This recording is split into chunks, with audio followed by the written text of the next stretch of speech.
I'm Tom Baker, this is Chasing Cars, and next to me is the new Xpeng G6. This is one of so many new Chinese vehicles landing in the Australian market from brands that, unless you're a car nerd, you've probably never heard of. So for me, this is a really important road test. It's certainly not every day in my career as a motoring journalist that I'm able to drive a car from a brand I've never experienced before on a completely new platform, so you really are coming in fresh. Is the Xpeng G6 worth our attention collectively? That's what I want to get to the bottom of in this video. Things start pretty well. You can choose two battery sizes. They're both rear-wheel drive. Both of them have identical kit. There's heaps of standard equipment in this car, and the pricing looks attractive. You can get into the standard range one for less than 60 grand drive away, so that's really the headline. Same size as the Model Y, undercuts the Model Y on price. That being said, Model Y is the world's best-selling car, so certainly the G6 would have to be at least as good as that vehicle, not to mention the cars that we tend to prefer in terms of their ride and handling balance. So today, I'm going to be doing a full road test, and I'm going to give you the honest and independent verdict on the Xpeng G6. Should you bother test driving one? Should you buy one? I'll reveal that before we get started. Hit subscribe. Chasing Cars, honest reviews of your next car. Brought to you by... Now, unlike the Model Y, there is no frunk on the Xpeng G6, so the packaging prowess of Xpeng, clearly not quite as good. You can see here under the bonnet, we've got the 12-volt battery, we've got some fluids, and that's about it. There's a fair bit of blank space, so you might say they could have engineered a small sort of Kia EV5 style frunk, but they haven't. So that boot space is all that you have. That'll matter to some people and it won't matter to others. Welcome to the cabin of the Xpeng G6. This one is the long range model, but they both have exactly the same stuff inside. So this would all apply to the cheapest version of the G6 in Australia as well. Now what you can see here is a cabin, which I think is, you might say partially inspired by something like a Model Y, but there's enough that has been changed and adapted and added in here to slightly give it its own flavor. So I think if you covered up the badge on the steering wheel, particularly because we've never seen an Xpeng in Australia before, you would have no idea what kind of car you're sitting in. That being said, maybe we will get used to that in future. So basic layout is pretty simple. We've got the classic sort of floating iPad style display here, 15 inches in size. It's bright, crisp. It has wireless Apple CarPlay and Android Auto, both wireless, and it also has its own system, which is reasonably intuitive, which is good because most of this car's controls, like nearly all of them, are buried in menus on this screen.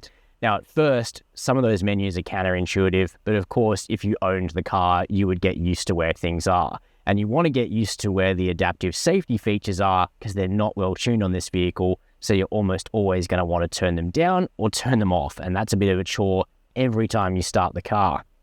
In front of us, though, unlike a Tesla, we've got another display for the driver. It's 10 inches in size, works relatively well, shows you a little map preview if you're navigating, even on Apple CarPlay, I've noticed, or you've got your album artwork, your current direction of travel, your speed, that sort of stuff. Just nice if you don't want to look at your speed over here, such as in the Model Y.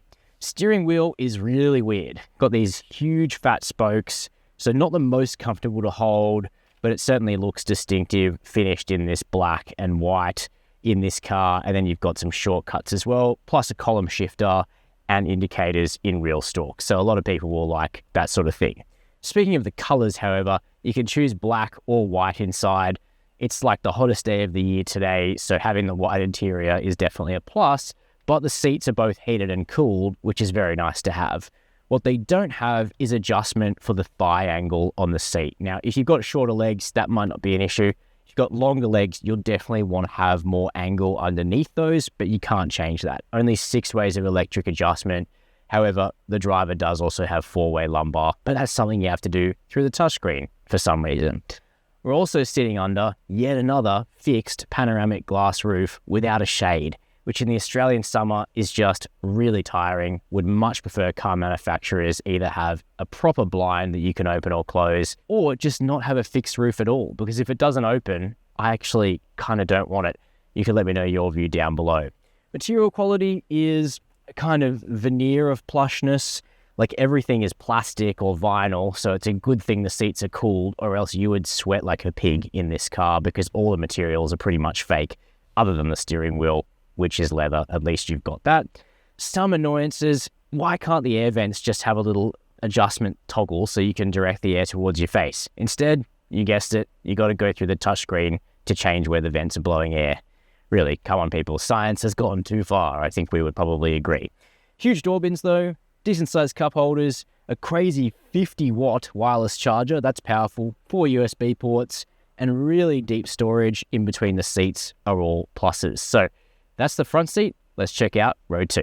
This is a 2-row SUV, and backseat accommodation is actually relatively decent in the Xpeng G6.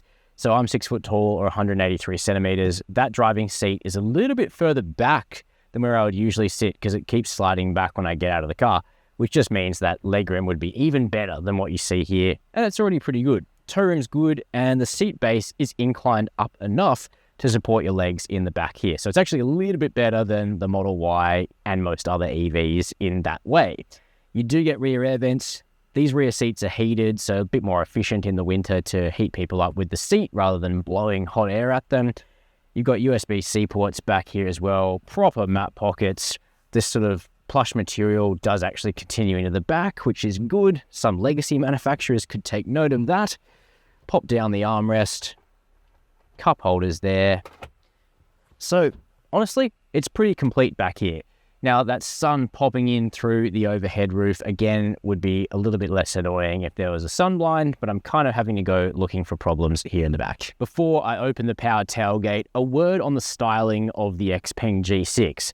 Almost to the millimeter, this vehicle echoes the dimensions of the Tesla Model Y, the world's best-selling vehicle and the prime vehicle in this car's segment. So take from that what you will. It also echoes some of the Model Y's aerodynamic egg-like styling. Now, I'm not a fan of egg-shaped cars, but I totally understand that design is subjective, and 1 million Model Ys a year must mean the designers are getting something right for that car, and Xpeng has gone the same way. Speaking of Xpeng, it's meant to say Xpeng on the back here, but for whatever reason, this marketing vehicle, someone's taken the badges off and put them in the glove box, so that's kind of random. Anyway, as I mentioned, we have a power tailgate on the G6, buttons down near the number plate, couple of beeps, gets out of the way relatively quickly. The aperture's wide, the step-in height or lift-in height is pretty low. You've got a cargo blind that's kind of floating in the middle of the space in a bit of an awkward position if I'm honest. And there is a bit of underboot storage which has some random stuff like a used tissue box in it at the moment. So I don't know who prepared this car to come to Chasing Cars, but it is a bit gross. In any case, that doesn't matter, does it? Because yours will hopefully be delivered with at least a full tissue box, right? Now you can fold those back seats down 60-40, not remotely from here in the boot, however. You got to go around the side or lean in to do that. Then it's a matter of this button up here to close that power tailgate. You can just walk away from the vehicle with the key in your pocket because it has true proximity. You don't need to fish it out and press lock. Just before we go for a drive, I'll talk about one thing that the G6 really does have in its favor, and that's that it sits on an 800-volt platform. So it's got an 87.5 kilowatt hour usable NMC battery, and at least in rear-wheel drive form, which is all we get here in Australia, it's pretty efficient. So open up the power charge port door there. You got your Type 2 and your CCS. It can charge it up to 280 kilowatts very briefly, but from 10 to 80%, it averages about 180 kilowatts. And we'll do that kind of charging session on a compatible charger in just over 20 minutes. So you're about 7 or 8 minutes ahead of a Model Y on a similar charging session. So if you really like to road trip and do big miles, you may well get some benefit out of this instead of the Tesla. Also on that vein, the range is decent. So I've been getting 16 kilowatt hours per 100 kilometers in mixed driving in this vehicle, not driving too aggressively. And that's a real world range of about 540, 550 Ks. WLTP is 570. So I think we're doing reasonably well. And this car is quite accurate on things like range and charging. To sweeten the deal on servicing and warranty, Xpeng is currently offering G6 buyers an extended warranty and also a discount servicing plan. The warranty for the vehicle normally lasts 5 years and 120,000 Ks, which is quite short on distance, but currently if you buy one you get 10 years or 220,000 kilometers, which is decent. The battery warranty, normally 8 years, currently 10 years under the campaign. Servicing is required every 12 months or 20,000 kilometers, As standard, the first 5 years in total would cost you $2,064. Under the current campaign, it would cost you $1,826, so a small saving for those early adopters. Okay, so let's take the Xpeng G6 for a drive and figure out what this vehicle is like on the road. And just like I said in the intro, it's actually like something I find exciting, driving a car on a new platform from a new brand, because you're just going in with zero preconception of what it's going to be like to drive. And what I can tell you is that, a bit like the aesthetics of this car, driving it is mostly an inoffensive affair, apart from a couple of exceptions. But let's start with the specifications, because both of the models that Xpeng are selling in Australia are single motor rear wheel drive, which is fine because very few people really need all-wheel drive in this country. You might be one of those people and shaking your fist at the screen, but 90% don't.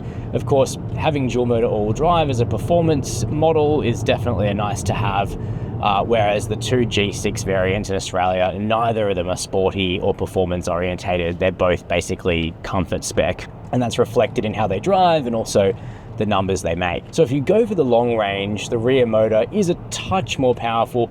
It's 210 kilowatts, 440 newton meters of torque, so pretty classic single motor rear drive areas.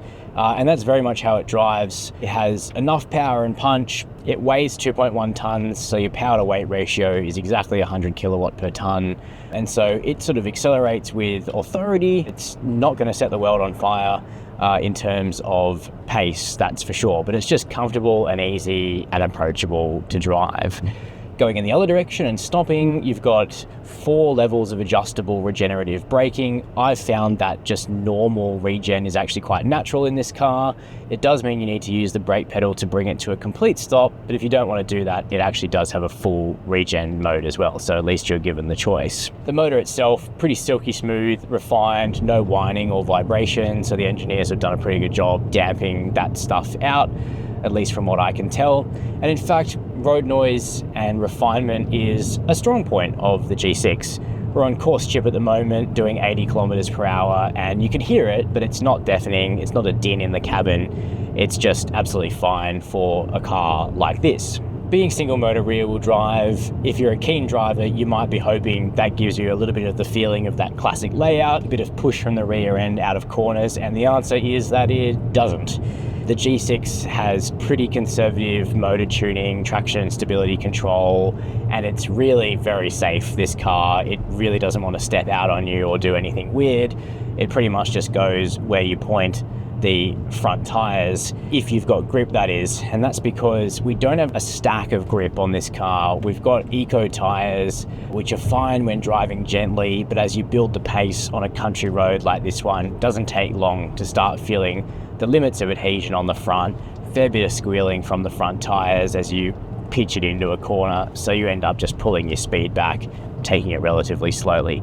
Now, I don't think Xpeng would criticize that view because they're not marketing this car as sporty, but something like a Model Y, an Ioniq 5, a Kia EV6, Volvo EX40, cars like that, noticeably more dynamic. The Xpeng does not aim to be fun to drive at all, and it's not fun.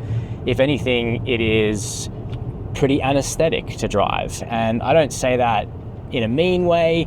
It's just basically a sensory deprivation tank. You don't feel anything inside when you drive this car, and if you don't care about cars and motoring and you get this at a good price, then that could well suit you just fine.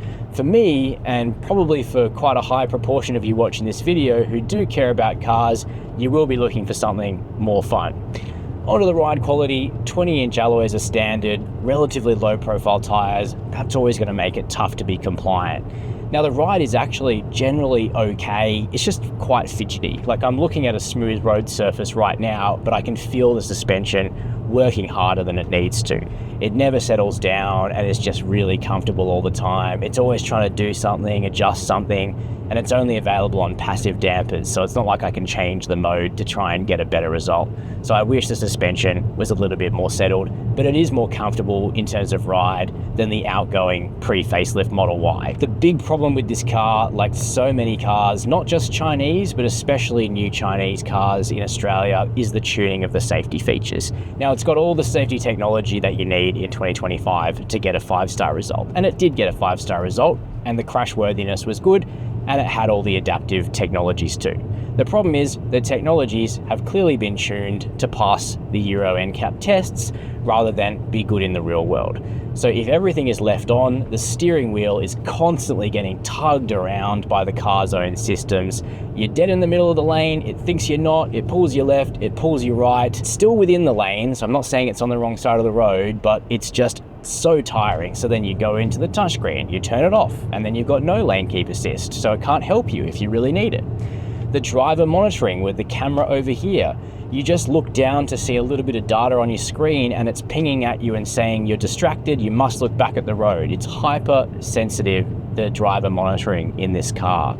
The speed monitoring, it doesn't always get the speed right, but then it's dinging and binging at you about speeding when you're not even speeding. My point is, it's not okay to release these technologies onto the market. If they're poorly tuned, they're going to annoy drivers, they're going to cause more distraction as you remember to turn them off after you've set off on your journey. And when they are turned off, they can't help you. So manufacturers, not just Xpeng, but yes, Xpeng too, need to do a much better job of getting this stuff right. And this car is a clear example of where the tuning falls well short of what we expect at Chasing Cars. So what's my final verdict on the Xpeng G6 Long Range? Well, you know what? This vehicle, it ain't so bad. It looks generic, it drives in a generic fashion, it's got a pretty generic interior, and it's exactly the same size as the key car in this segment, the Tesla Model Y. So I guess that's to, in a way, damn this vehicle with faint praise. There's nothing really wrong with the Xpeng G6, at least once you've turned down or turned off some of the hyperactive safety features. So that leads me to my big problem in this review. Why would you buy it, and who should buy it? I think the answer to that is unclear, and it could come down to things like future discounts and incentives on this car. But the way it currently is, starting at just under $60,000 drive away here in Australia, it's probably uncomfortably close to run-out editions of the Tesla Model Y. With Xpeng being a brand new mark in Australia, we don't know what after-sales quality is going to be like. I think this car would probably have to be at a pretty steep discount before I would feel really secure putting my money on the table. But leaving those practicalities aside, the Xpeng G6 is fine in every way, but nothing more. Well, that's my opinion. Keen to know yours, so please let me know down below this video. While you're there, hit subscribe if you want to see more independent and honest road tests like this one. Hit the notification bell, and as always, thank you for watching Chasing Cars.